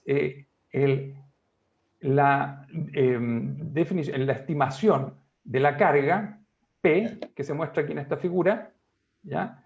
Para la fundación que se impone. Digo se impone porque en realidad no es el concepto de diseño. Típicamente, por lo menos en la experiencia mía, lo que se me pregunta es cuál es la dimensión de la fundación, tanto su ancho como su largo y su altura, ¿ah? o profundidad de fundación de sub F, que aquí viene dado también, para las cargas que el edificio o la estructura va a entregar. Es decir, para mí este problema es más bien un problema de verificación y no un problema de diseño, ¿ok? Solo para alinearnos en cuanto al lenguaje.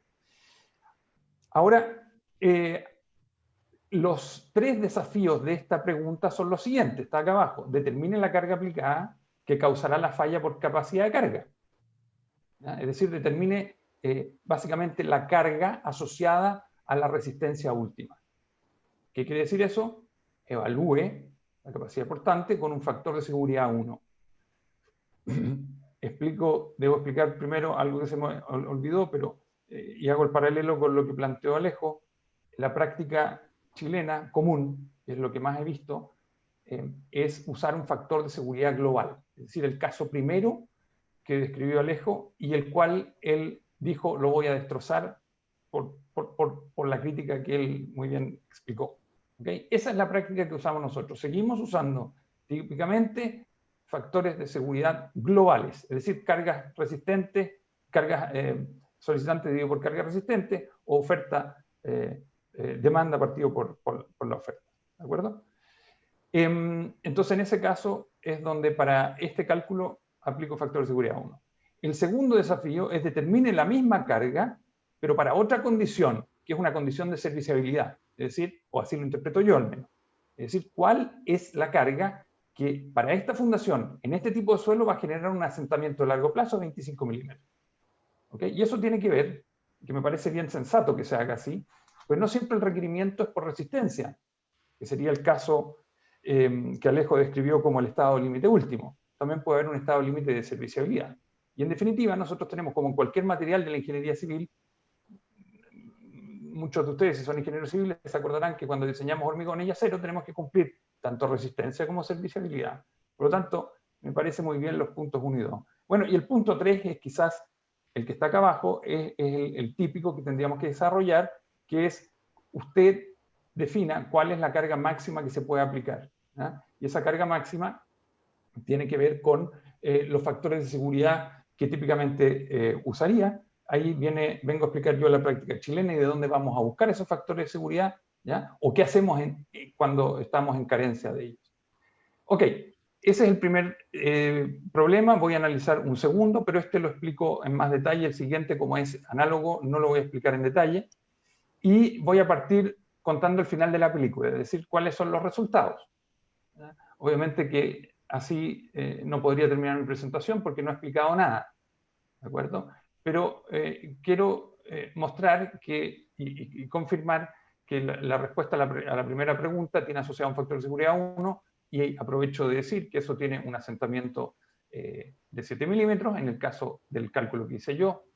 Si solamente diseñara en función de la tolerancia a la deformación que probablemente la estructura tolera, es decir, cuál es la deformación que la estructura tolera, yo podría llevar desde un punto de vista de capacidad máxima, podría cargar el suelo a este valor, que es bastante más alto que el anterior, más de 4 veces, perdón, el anterior, pero claramente el factor de seguridad es menor que 1 y por lo tanto estoy dentro de la falla del suelo, ¿no? Entonces, pero respondo la consulta. Y por último, ¿cuál sería la carga admisible? La carga permisible, y eso en el caso de la práctica que uso yo, ya voy a explicar por qué usé 3 y no algo menor, a pesar de que aquí dudé si 3 es el valor. Eso me ofrece un asentamiento de 2 milímetros. Y quiero ocupar esto, que son un par de números, para mostrar y tratar de justificar un poco por qué estos valores de seguridad tan altos. Y quizás un poco discutir o pelearme un poquito con lo que dice, con las palabras que dice Alejo, pero una de las argumentaciones de factores de seguridad 3 es por incertidumbre, ¿de acuerdo? Y Alejo ya lo explicó bien. Pero otro es porque con factores de seguridad alto también estamos a la vez, y eso es lo que quiero que se mire aquí, reduciendo deformación. Y finalmente, esa es mi interpretación, estamos cumpliendo ambas cosas, resistencia y deformación. Bien, ahora quiero explicar cómo llegué a estos valores. Tengo poco tiempo, así que voy a ir muy brevemente, pero antes de empezar a meterme a las ecuaciones y la interpretación de resultados, hay que entender qué es lo que necesito, ¿ya? Si este es mi desafío, ¿qué es lo que necesito? Las cargas aquí, a diferencia de lo que hago en la práctica, yo lo que tengo que entregar acá es la carga. En la práctica, lo que generalmente hago es entregar la capacidad de soporte. ¿De acuerdo? La diferencia suena sutil, pero voy al final de la presentación mostrar por qué para mí es importante, ¿ya? Porque básicamente nosotros ofrecemos distintas dimensiones, el ingeniero calculista, el ingeniero estructural, distintos anchos, distintas profundidades, para que el ingeniero o ingeniera estructural tenga la libertad, una pequeña flexibilidad y acomode su estructura, porque no nos olvidemos que nosotros entramos a la ecuación, entramos al juego, entramos al proyecto en una etapa muy temprana, una etapa a veces tan temprana que el proyecto de arquitectura puede todavía sufrir bastantes cambios. Y por lo tanto es muy favorable que ofrezcamos cierta flexibilidad a quien tiene que diseñar después la estructura. ¿De acuerdo? Vamos a mirar, y me voy a ir al final de mi presentación, disculpen que no lo hagan en el orden que tenía, pero les voy a mostrar qué tenemos en Chile para hacer un paralelo con lo que Alejo explicó de Argentina. En Chile tenemos una norma que se llama NSH, que es la abreviación de Norma Chilena 1508, en su primera versión del 2008, hoy día tiene una segunda versión del 2014, que establece por primera vez el alcance de un estudio de mecánica de suelo. ¿Ok? Entre el 2008 y el 2014 se hicieron algunas modificaciones o precisiones menores. ¿De acuerdo? En la del 2018, en la primera, se pretendía que estos estudios abarcaran prácticamente, como dice acá, cualquier proyecto y obra de ingeniería. Pero después... La confianza me hace... Perdón. Creo que había una interrupción ahí. En la versión del 2014 se precisó esto y ya no sirve para cualquier proyecto de ingeniería civil, sino que exclusivamente para proyectos de edificación, ¿ya? Y algunos proyectos lineales. Por lo tanto, se le acotó su alcance como primer punto. Dos, se establece qué tipo de estudio de mecánica de suelo tiene que haber, ¿ya? Y eso para mí no es menor.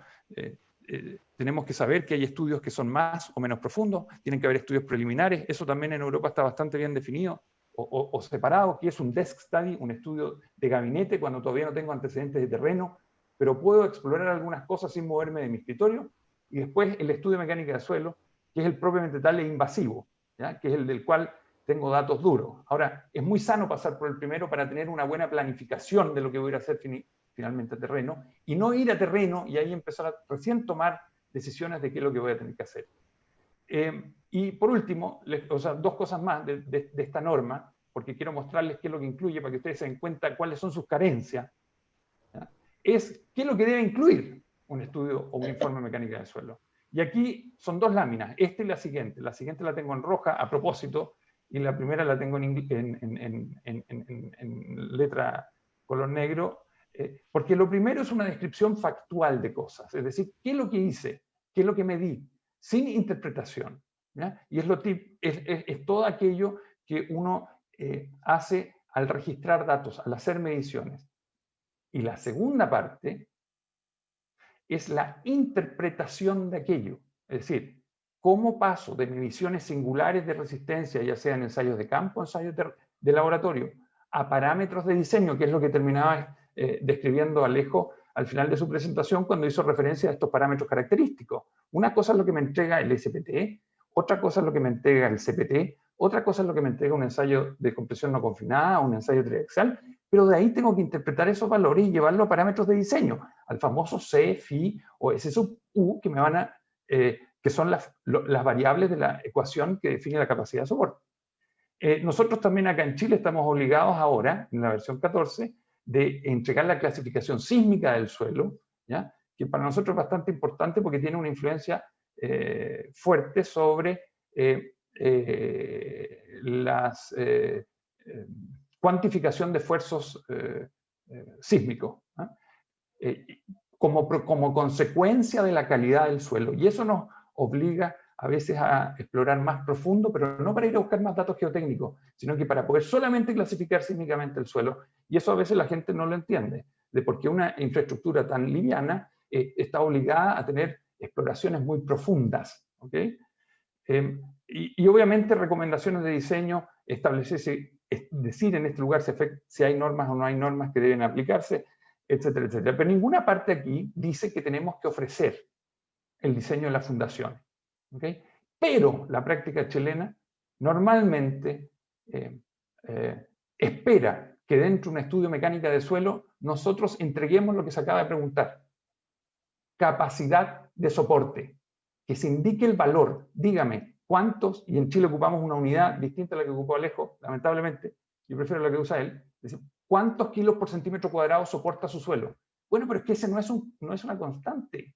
Depende de C, depende de Φ, depende de la carga, depende del tamaño de la fundación. Por lo tanto, no me pregunte por una capacidad de soporte constante. Yo necesito saber cuál es su necesidad. ¿Dónde tiene que fundar? ¿Qué tipo de estructura tiene? ¿Qué carga va a tener? ¿Es cíclica? ¿Es estática? ¿Es una estructura alta? ¿Es una estructura que se llena y se vacía? Etcétera. ¿Okay? Entonces, les explico el vicio que tenemos acá con respecto a lo que se espera de nuestro informe. Por eso encuentro que esta norma es tan importante para tratar de establecer expectativas. Y por último, y con esto quiero partir la explicación de mis cálculos, es que esta, en su anexo, nos entrega algunas indicaciones de cantidad de puntos de exploración, que fue otra pregunta hoy día. Acá se nos da una cierta orientación, pero para obras de edificación y obras lineales. Fuera quedan los puentes, fuera quedan los túneles, fuera quedan los embalses, etc. Es decir, esta norma está muy acotada.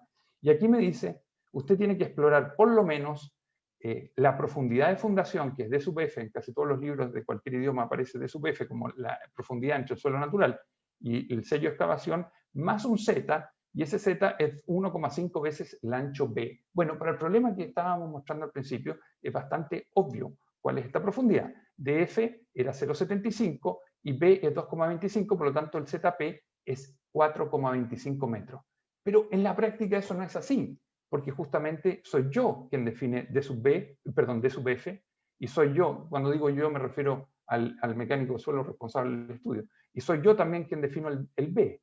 Por lo tanto, el Z sub P, que es la profundidad de exploración, es como, ¿qué es primero, el huevo o la gallina? Bueno, para tomar esa decisión tengo que también tener un poco de experiencia, y por supuesto que al principio de la carrera profesional eso no es tan fácil, pero es cuando uno tiene que apoyarse en profesionales con más experiencia, y si uno va a trabajar en un país del cual no es, bueno, hay que tratar de aprender rápidamente las prácticas locales. Por eso, ok, eso lo primero. Ahora, me voy a ir a la ecuación de capacidad de soporte. La ecuación de capacidad de soporte que definió Terzaghi, que hay variantes, y que nace de un concepto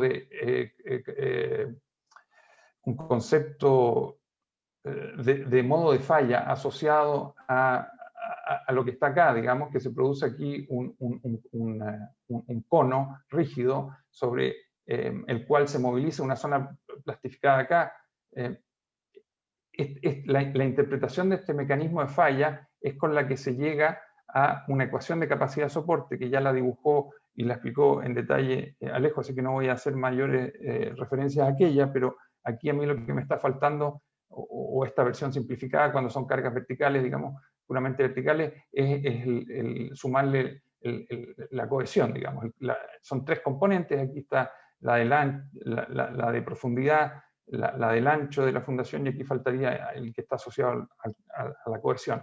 Aquí en Chile, bueno, no tengo tiempo para entrar en muchos detalles, pero antes hablamos de que nuestras ciudades, en Chile al menos, están casi todas en el valle, en la depresión intermedia, muchas de ellas cerca de ríos que tienen mucha pendiente, entonces nuestros suelos son particularmente favorables, es decir, muy rígidos, de alta resistencia y poco cohesivos. Lo típico, digamos, no es el caso general, pero lo típico.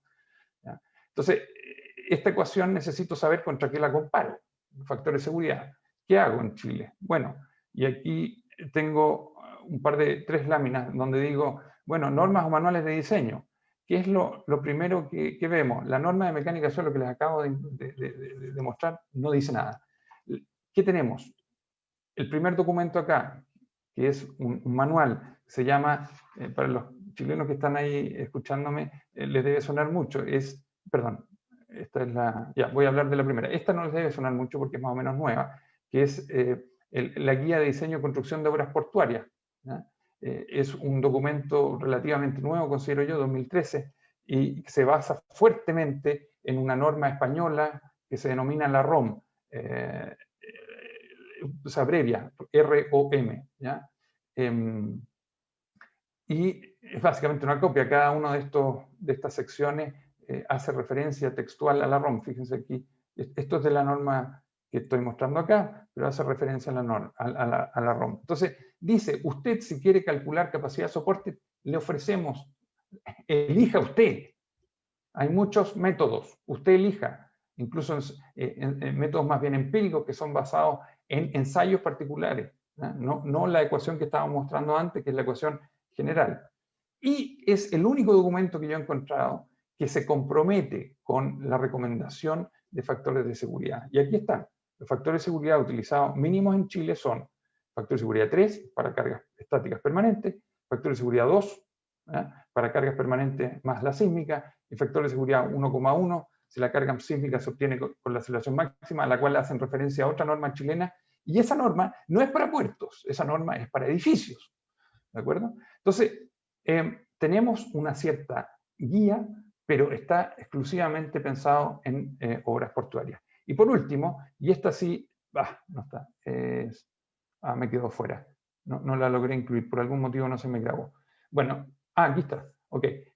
Tenemos el manual de carretera, y el manual de carretera, que es una norma, no es una norma, es un manual, que tiene una obligatoriedad como la de la norma cada vez que el proyecto lo obliga.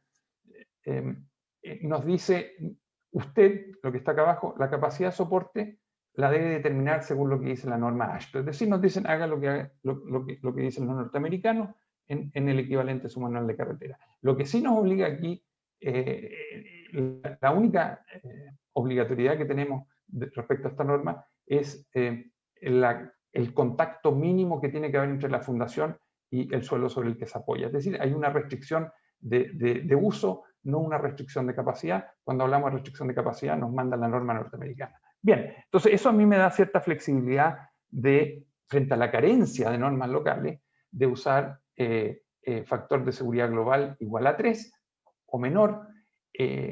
Yo en particular, y ahora voy a mostrarles cómo resolví este problema, usé un factor de seguridad igual a 3, pero lo dudé, lo dije al principio, lo dudé, y dije, debiese ser un poco menos conservador, porque la cantidad de información que me ofrecieron para resolver este ejercicio es bastante más amplia que la que típicamente me valgo cuando resuelvo ecuaciones, fundaciones superficiales como esta. Obviamente que este desafío entrega estos valores no solo para el cálculo de fundaciones superficiales, ustedes conocen los desafíos, hay cálculo de fundaciones profundas, hay cálculos de estructuras de contención y estabilidad de taludes. Por lo tanto, obviamente que para una fundación superficial exceden lo que yo esperaría contar, ¿no? Entonces, creo que me beneficio de aquello. Entonces, ¿qué es lo primero? Bueno, entender en qué suelo estoy. Estoy aquí, mi fundación va a estar apoyada en una estratigrafía que conozco mucho más allá de lo que realmente necesito, ¿ya? Típicamente, yo estaría contento, y aquí hago referencia a la norma que les mostré, si es que logro explorar por lo menos unos 4,2 metros. Eso es solo válido si la estructura no cae dentro de aquellas que la norma de edificios me obliga a investigar hasta 30 metros de profundidad, porque tengo que clasificar por norma chilena sísmicamente el suelo. ¿De acuerdo? Al no conocer este edificio, yo podría estar pecando de no cumplir con lo que la norma chilena me pide, porque si me conformo con los 4,2 metros de profundidad de exploración, no tengo la información suficiente para ir a clasificar sísmicamente el suelo. ¿Ok? Asumamos entonces que no es el caso, y así puedo seguir avanzando sin meterme en detalles que no me invitaron a discutir acá. En definitiva, estos 4,2 metros, yo voy a estar vinculado o voy a estar interesado en investigar el primer estrato aquí de arena limosa principalmente, y subyacido por una arena limpia que probablemente, por lo que vamos a ver después, tiene mejor calidad que la superior. Sí debo reconocer que echo de menos que no se nos hayan dado resultados de límites de consistencia, es decir, los límites de Atherton, porque aquí tengo una arena limosa y en particular a mí me interesaría saber qué tipo cómo son esos limos, son plásticos o no son plásticos y qué características tienen, ¿ya? Pero bueno, así es la geotecnia, no siempre cuento con todo lo que uno quiere para poder hacer sus diseños. Muy rápidamente, esto me da un indicador básico de cuáles son los contenidos de fino. Están entre 2, es decir, casi nada de fino, y 22. ¿Ya? Las curvas granulométricas así lo demuestran. Por ahora es solo familiarizarme con el tipo de suelo, y aquí me empiezan a entregar ensayos que son bastante útiles, cosa que para una fundación superficial rara vez cuento en la práctica. Ahora, SPT, útil, pero había un tema aquí de la eficiencia que se indicaba en los datos, y esa eficiencia es bastante baja, es decir, son equipos antiguos, pero es muy importante que se entregue. O sea, valoro que ese tipo de información venga reflejada. Cuando uno no sabe cuál es la eficiencia del SPT, el número me puede dar cualquier cosa. No hay tiempo ahora para decirlo, pero ustedes se imaginarán que si la eficiencia es 100%, un N de 18 no tiene nada que ver con un N de 18 cuando la eficiencia es menor. Así que haberla declarado encuentro que es un tremendo dato. ¿Ya? Yo tomé valores, aquí están viendo, soy una persona conservadora, tomé el límite inferior, entonces para mí los valores de SPT varían entre 10 y 15 en la profundidad donde yo estoy interesado estudiar. ¿Ya? Después tengo también resultados de ensayos CPT. Este ensayo es mucho más sofisticado, me da un valor de parámetros de resistencia por punto y de fricción en forma continua, a diferencia del CPT, que es singular. Pero insisto, esto es mucho más de lo que generalmente cuento para hacer mis estudios. Aquí hay algo bastante raro que en el del ensayo SPT no se ve, ¿ya? Y que es una baja prácticamente cero de resistencia a punto y fricción. Para mí, este es un resultado que cuestionaría. Me gustaría ir a revisar los datos de ingreso, porque sacar interpretaciones aquí de este ensayo en particular. Es uno de ellos el que tiene ese problema, los otros no. Por último, los contenidos de humedad, para mí eso también son importantes para saber si este suelo, los pesos unitarios que no se reportan, poderlos estimar a partir del contenido de humedad que me están dando. Y ahora entonces empiezo a usar mis referencias, las referencias que yo, como Roberto, he ido juntando en el tiempo. Esto la estoy indicando abajo. Este es un libro que estoy usando hace bastante tiempo y que me permite entonces calcular parámetros resistentes, estimar, la palabra es estimar parámetros resistentes en función de ensayos de campo. ¿Ya? Y aquí estoy diciendo, rápidamente voy a pasar, yo elegí que esta arena limosa tiene un ángulo de fricción interna de 33 grados. ¿Ya? Aquí usé otra referencia, una referencia alemana, ¿ya? De un libro un poco más antiguo, pero los alemanes han sido bien generosos entre ellos y han publicado bases de datos muy amplias que les permiten tener muy buenas tablas de correlación. ¿Ya? En este caso estoy sacando de aquí los pesos unitarios, ¿ya? En base a el tipo de la descripción estratigráfica, que para mí es el dato más importante de todos los que me pueden pasar en un estudio de mecánica de suelo. Si no tengo claro cuál es la descripción estratigráfica, para mí es trabajar a ciegas. ¿De acuerdo? Y coincide bastante bien con los parámetros resistentes, además, que derivé de otro del antecedente anterior, pero de aquí lo que vengo a rescatar principalmente son los módulos elásticos que me van a permitir calcular las deformaciones que me están consultando. ¿Ok? Ahí pasó el segundo problema, pero antes les quiero mostrar cómo resolví yo el problema.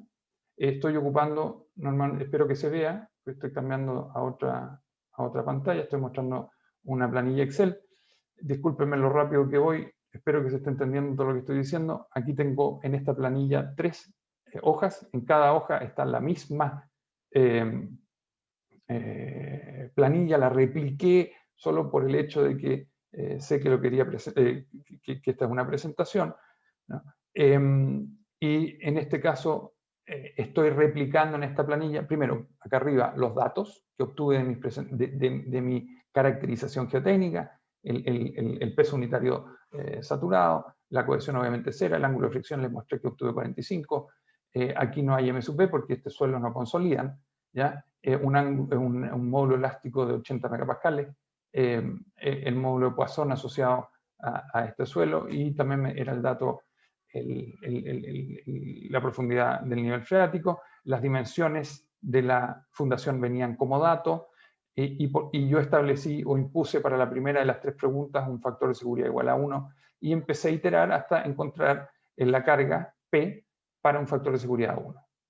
El valor que reporto es distinto a este. ¿Por qué? Porque en el enunciado decía que la carga P no incluía el peso de la fundación. Por lo tanto, entre la carga aplicada que me entrega esta planilla, que yo estoy familiarizado y que la he validado, no la creé yo, pero la uso, y la que estoy reportando para el resultado de este ejercicio, viene una diferencia que es que tiene que ver con el peso de la fundación, que es lo que aquí no venía considerado en la carga P. ¿De acuerdo? Yo sé que el tiempo se me acabó o se me está a punto de acabar, así que solamente les voy a decir que para el caso de la arcilla hice lo mismo, no lo mismo, algo análogo, muy similar. Contesté las 3 preguntas y dividí o separé las deformaciones, ¿okay?, entre una deformación elástica y una deformación por consolidación, porque aquí estamos trabajando en un suelo arcilloso, ¿de acuerdo? En este caso también dispuse de mucho mayor cantidad de ensayos, ¿no? Esto me permitió, a diferencia del caso anterior, tener mayor herramienta, mayores recursos para determinar incluso a través de distintos tipos de ensayos, tanto los pesos unitarios, la resistencia al corte no drenada en el suelo, como los módulos de deformación que vienen en las láminas siguientes, ¿ya? Tengo aquí además, dispongo de CPT, SPT y CPT, ¿ya? Son 2 ensayos que se complementan muy bien, por eso indico, es muy poco común que eso me ocurra.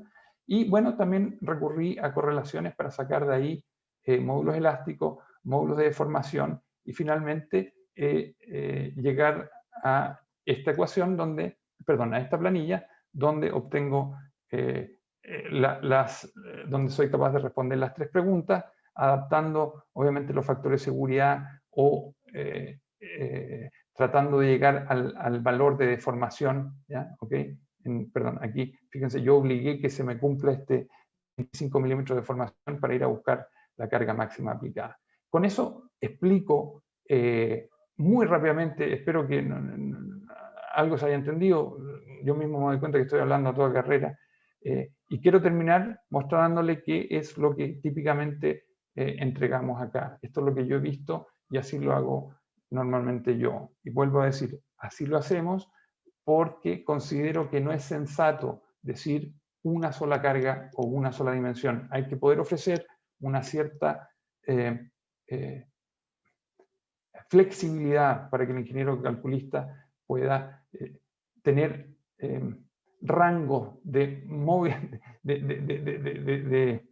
tener holgura para definir estructuralmente finalmente las dimensiones. Nosotros estamos ofreciéndole la capacidad que el suelo es capaz de resistir frente a las condiciones de carga, pero él y el arquitecto, o ella y el arquitecto, van a tener que también acomodar esto según restricciones que ellos conocen y nosotros no necesariamente nos informan en proyectos tan tempranos. Entonces, finalmente lo que digo es, distintas profundidades de fundación, ¿ya? Distintas profundidades hasta el sello de fundación y distintos anchos de fundación. Y para cada uno de ellos, le digo, en este caso son fundaciones corridas, ¿cuál es la carga distribuida admisible que usted puede darse para estos distintos combinaciones de ancho y profundidad? ¿Ya? Y lo expreso acá abajo, el Q admisible, porque esta es la carga aplicada, este es el P por metro lineal, que es como la pregunta que se nos hizo en el desafío, y acá abajo le digo cuál es la carga admisible equivalente, que este es el dato que tanto nos piden, díganos cuál es el Q admisible, cuál es el Q.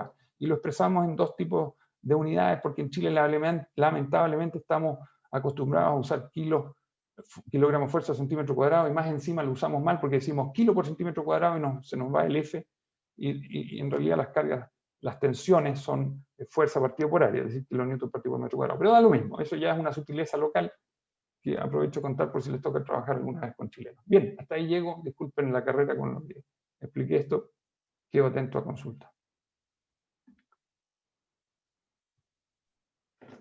Muchas gracias, Roberto. Tenemos algunos minutos para responder algunas preguntas. Ahí van llegando. Bueno, la primera, creo que van para los dos, en realidad, dice si se podrá contar con los detalles de la filmina de la presentación del seminario. Sí, no hay problema de mi parte. Y se les acabo de mandar por correo, así que la pueden distribuir libremente. Está bien.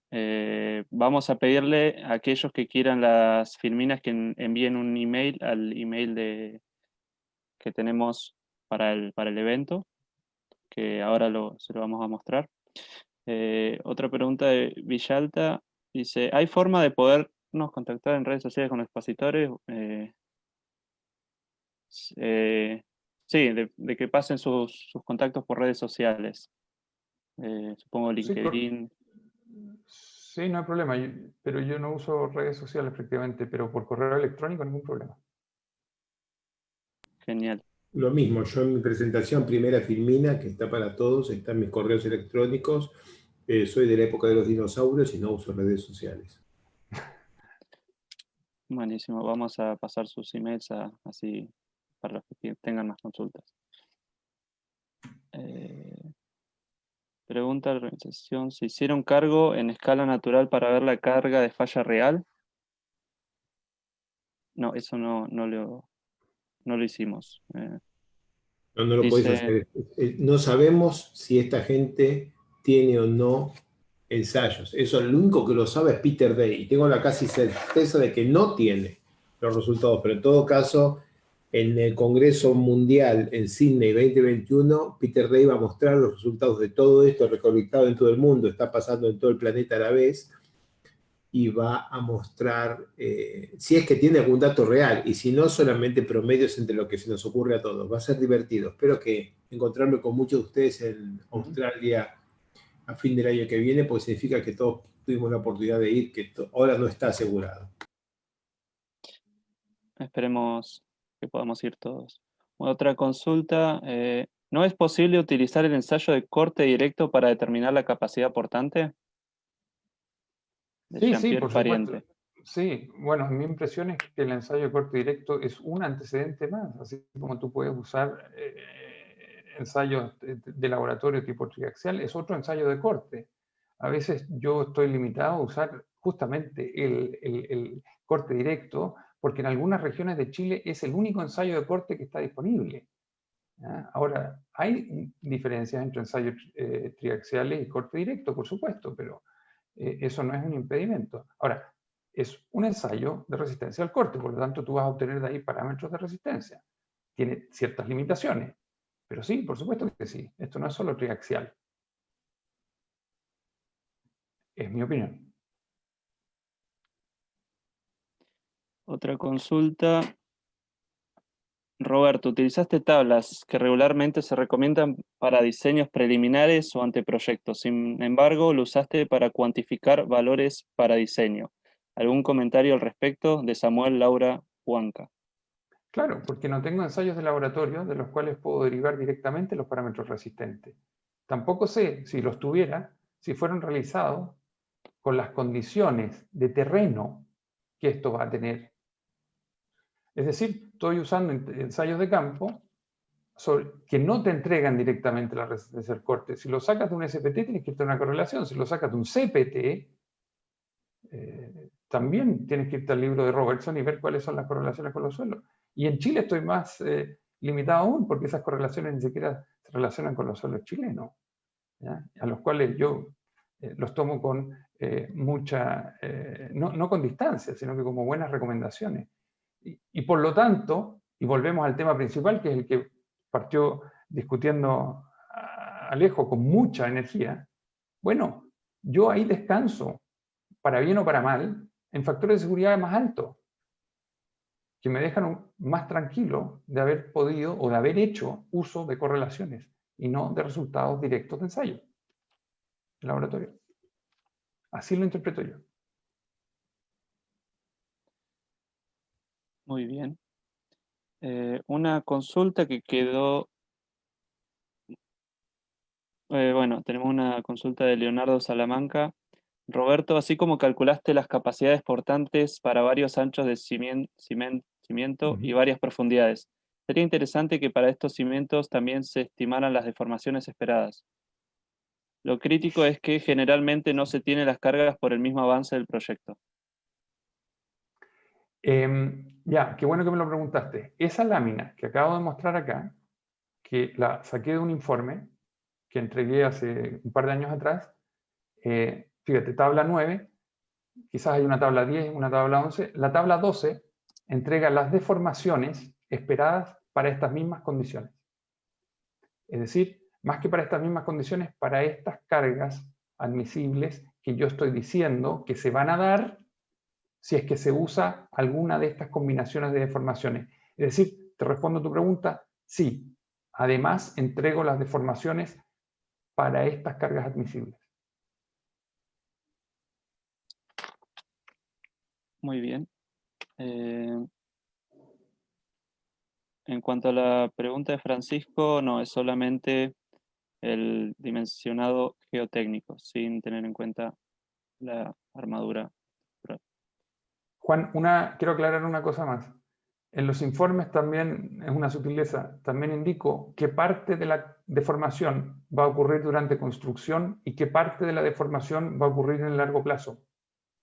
Porque quien use estos datos tiene que entender si la deformación que yo reporto es tolerable con su estructura, es decir, si su estructura es capaz de tolerar este nivel de deformaciones, pero que no miren solo el global, tienen que entender que hay una deformación elástica que se produce durante la construcción y una deformación cuando son suelos finos, por supuesto, que consolidan. Si no, son deformaciones que se producen en las arenas, se van a producir solamente durante la construcción. ¿Cuánto es de cada... cuánto está asociado a lo elástico, cuánto está asociado a consolidación? Bien. Una consulta más. Tenemos espacio para 2 consultas más. Y de AJ Aparicio Ortuve dice: considero que el sobredimensionamiento también está muy ligado al modelo constitutivo usado. En mi experiencia, los modelos que toman en cuenta la rigidez a pequeñas deformaciones, small strain, son mejores predictores. La pregunta es si han considerado estos modelos en el diseño y qué opinan al respecto para ambos.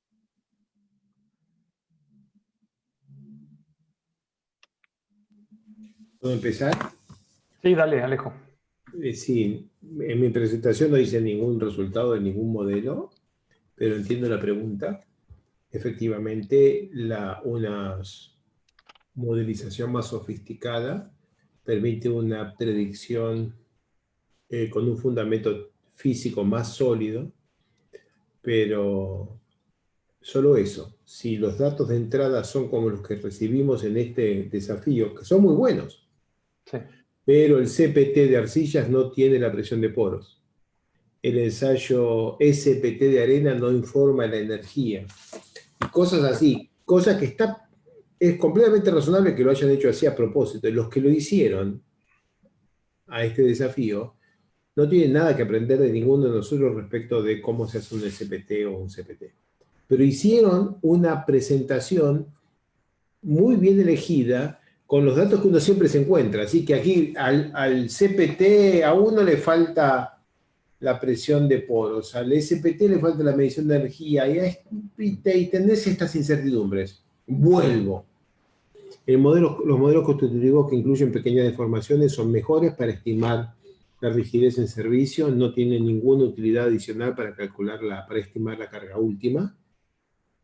Estos ensayos in situ de laboratorio, con sus faltantes, con sus contradicciones, hay algunas pequeñas contradicciones puestas ahí como a propósito, como sembradas, es lo que uno se encuentra en la vida real. Están muy bien elegidos los ejercicios. La idea es que cada uno de nosotros humildemente lo resuelva. Si te dieran media hora para calcular la capacidad de carga de esta fundación y la carga admisible de esta fundación, ¿qué cuenta harías? En media hora, no en 4 días. Y así con cada uno de los 10 ejercicios. Los invito a que hagan esos 10, y si los van a hacer en media hora, no hay ninguna manera de usar un modelo constitutivo y un modelo numérico ni arrancar un programa de elementos finitos. Solo se puede hacer cuentas analíticas y ya. Así que cierro la respuesta diciendo, los modelos constitutivos que incluyen pequeñas deformaciones son mejores, mucho mejores para estimar las deformaciones en servicio de fundaciones. Por eso está totalmente lejos y fuera de los objetivos y las pretensiones del ejercicio de la sociedad internacional en este momento. Sí, yo no tengo más que aportar, estoy de acuerdo con lo que dice Alejo. En temas de fundaciones, rara vez he visto diseños de fundaciones superficiales, zapatas superficiales, de modelamiento numérico, pero por supuesto que deben haber problemas que lo ameriten por su importancia, por su sensibilidad, por el tipo de estructura. A mí en particular, solo me ha tocado cuando he tenido que diseñar, y solo en una oportunidad, digamos, pilotes profundos en suelos muy complejos. Así que para fundaciones superficiales no me ha tocado. Muy bien. Y vamos a cerrar con, con una pregunta que había quedado anteriormente de Nicolás Volcato. Dice, al hablar del COB de cada tipo de ensayo utilizado para obtener SU, hablamos de la incertidumbre de la correlación. En ese caso, ¿deberíamos trabajar con valores SPT o CPT medios para un determinado estrato y luego afectar por el desvío estándar de la correlación? Un poco sí, la pregunta está muy bien formulada. Un poco sí. Sí, en el SPT, el valor publicado de 50% es un valor medido fundamentalmente porque hay que, digamos, recopilado esa data fundamentalmente de los trabajos de K.K. Boone. Entonces, sí, el SPT tiene un montón de incertidumbre y entonces más o menos el desvío hay que estimarlo como el 50% de la media. ¿Qué haces entonces? Si tenés un rango de resultados, tomás un valor medio razonable, estimas el 50% de ese valor medio como el desvío, y eso te va a dar el valor mínimo y máximo. Y si usás el valor medio menos 0,84 del desvío, hay un valor de SPT que es el más probable para tu cuenta. Y a ese lo metes en la correlación y ya no lo tocas más. Cuando la correlación es muy no lineal, muy no lineal, en vez de hacer el desvío en el valor del SPT, haces la cuenta con los diferentes valores de SPT, por ejemplo, ángulo de fricción interna, y le aplicás el 84% que corresponde, el 0,84 que corresponde al 80% de probabilidad de excedencia, al resultado, por ejemplo, al ángulo de fricción interna, y no al dato, por ejemplo, al SPT.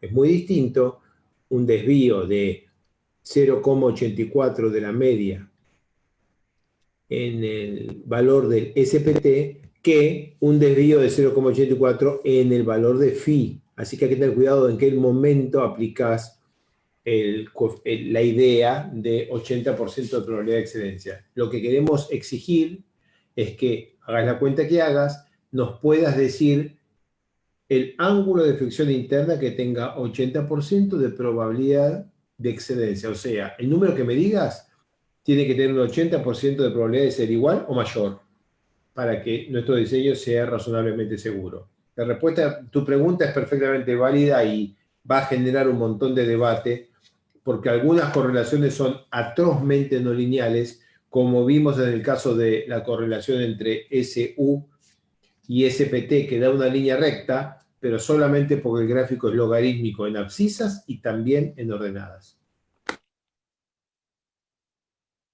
Muy bien. Vamos a finalizar aquí por cuestiones de tiempo. Para aquellos que tengan dudas, que quieran los emails o las presentaciones, por favor envíen un email a esta dirección. Animamos a los participantes nuevamente a responder la mayor cantidad de ejercicios posible. Estos puntos están indicados en el link compartido que también estaba adjunto a esta inscripción. Igualmente se los reenviaremos para que lo puedan tener. Con el envío de 2 ejercicios resueltos, al menos, se le enviará un certificado de participación del desafío. Y adicionalmente, la información relevada de todos los participantes durante este desafío será compartida con todos los participantes y las sociedades interesadas. Un minuto más, por favor. El próximo martes, 24 del 11, tendremos el seminario sobre fundaciones profundas, que será a las 19 horas GTM-3. En este caso, contaremos con la participación del ingeniero Fernando Schneid de Brasil y Mario Terceros de Bolivia.